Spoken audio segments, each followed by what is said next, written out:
Hi, my name is Antonina and this video is for anyone who is interested in sustainable fashion. Today I will go through top 10 brands that chose ethical fashion as a part of their marketing strategy and their main value proposition. Hopefully after that you will be able to make more informed choices. So I will start with a brand called The Reformation. It's a women-only product range. I'm wearing today their denim dress. The Reformation has vast selection of dresses and even bridal collections. So they have offers for guests, for bridesmaids, and even for brides. So in terms of fiber, they use Tencel technology, also known as lyocell. It's basically a fiber, man-made fiber made of trees. So in their case, it's made of eucalyptus. They also use viscose, also known as rayon fabric, that is made of wood pulp. And they practice vegetable tanning, which means zero harmful chemicals. They have climate credits. You can purchase climate credits as you would purchase a bag or a dress. And it's amazing that their specialty is wedding dresses and occasional dresses. At the same time, you can offset your wedding buying wedding climate credits, where you sort of cancel your wedding in terms of carbon footprint. So that's very creative and very interesting techniques on how they engage their customers, how they educate their customers to be more ethical and mindful consumers as well. We have a lot to cover, so let's move on now to the shoe brand, which is called Vega. You probably heard about them. They are very trendy in the moment, and it's a paradox because they haven't invested heavily in marketing like other brands did. So the secret to their success is in what they say is their stable growth year after year for many years. So they don't believe in hockey stick growth. They don't believe in fast return on investment. They've been on the market 15 years until they started to sell and until they sold their 1 million shoes a year in 2018.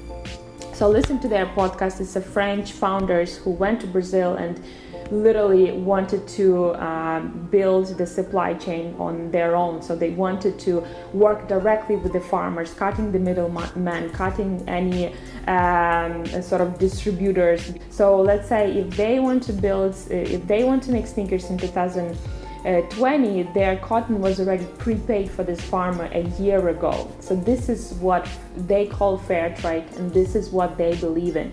And they are able with this technique to make the price quite low. So their average sneakers price would be €100.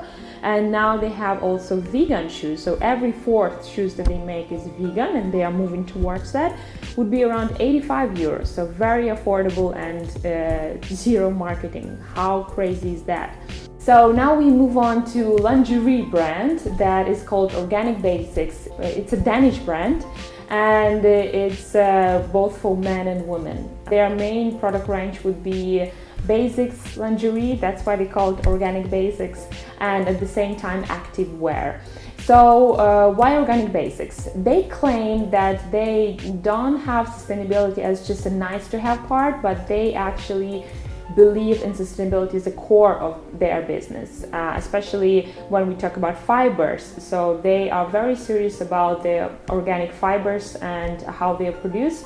So they use GOTS certified organic cotton. GOTS certified, GOTS means Global Organic Textile Standard. I also mentioned this in my previous video about Cezanne brand. And this certification is very difficult to get. It's a German-based sort of global standard that includes audits of the factories and so on. So companies that are GOTS certified, they have sort of a unified standard label of quality when it comes to organic cotton. They talk about overall footprint of fashion and overall footprint of their production. They talk about waste, chemicals, carbon emissions, energy, water, and so on, and they provide the reports on the website as well. Just like the Reformation brand, they have climate credits available to purchase from as little as 10 or 12 euros, I believe. So you can purchase, for example, a climate credit to offset your flight if you're planning to have a holiday and planning to fly overseas. Now we're moving to France, and I want to mention the French-based brand called Cézanne. I'm not going to go into details because I already mentioned a lot about Cézanne in my previous video when we looked at this brand in details about the sustainability practices. But I just wanted to mention that just like Organic Basics, Cézanne uses GOTS certified cotton, so global standard certified. So, Couture de Cotonnier is a well-known brand on the market. It's a French brand that has been there for a while. It's not a new emerging, fashionable, trendy, ethical brand. It's a brand that is serious about their manufacturing, serious about the craftsmanship and the production that they have. They haven't changed much through the years, but they are very sort of classy.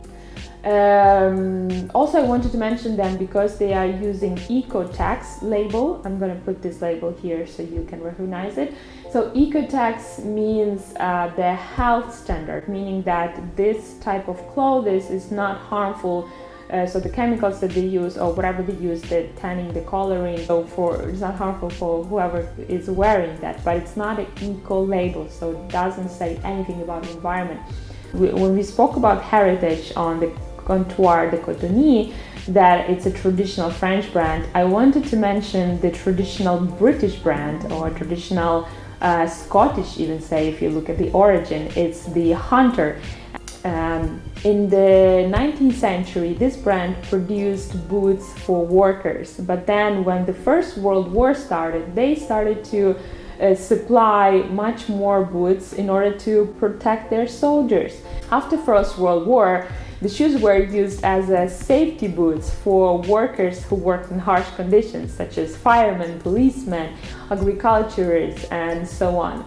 And only in the 50s, 60s, the first Wellington boots appeared that became sort of an icon of the what you call now the wellies, or the Wellington boots that are part of the Hunter's signature collection boots. Today is worn by royals, by models, and also by average citizens. It's like an investment. It's like Apple brand, but for the shoes, right? In terms of quality and in terms of the trust that it has on the market. So yeah, so that's sort of a luxury of the heritage, I would call it. And speaking of the luxury, I wanted also to mention the a bit more higher segment than mid-range that most of the brands that I mentioned before were. So it's called Motherofpearl. So it's a UK brand. They claim to have great relations with factories, but they say that the problem is not even factories, but the farmlands where the garment is produced. They don't buy wool from the auction like most of the brands do. Because when it's on the auction, it's already sold in batches from multiple farmers, and you cannot simply, it's impossible to trace which farm the wool comes from. A lot of Australian farmers use the technique of mulesing, which means cutting off the wool from the sheep with a very harsh method without any anesthetic, and it causes tremendous suffering for the animal. Finally, after talking mostly about women brands, I wanted to mention Swedish-based brand Asket that is dedicated to men's fashion. It has its permanent collection, as they say, which means clothes that remain from season to season without the necessity to change and adapt every time to new season with the fast fashion speed. They are investing into meaningful essentials. They are big into wool, and they are big into traceability of their wool production, which is very similar to Motherofpearl brand, as I mentioned before. Here, there's no middleman, so there's no auction, and they buy their wool directly from the mill.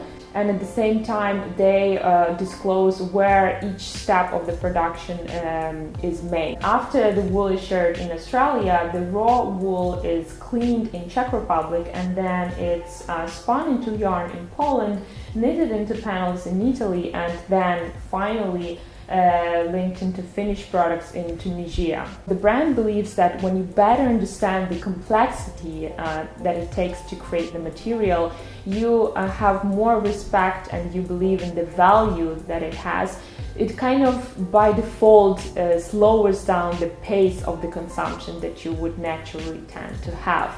So that's it from my side. Let me know what you think. Subscribe to this channel if you want to hear more about sustainable fashion. Your subscription really motivates me and really pushes me to make more videos.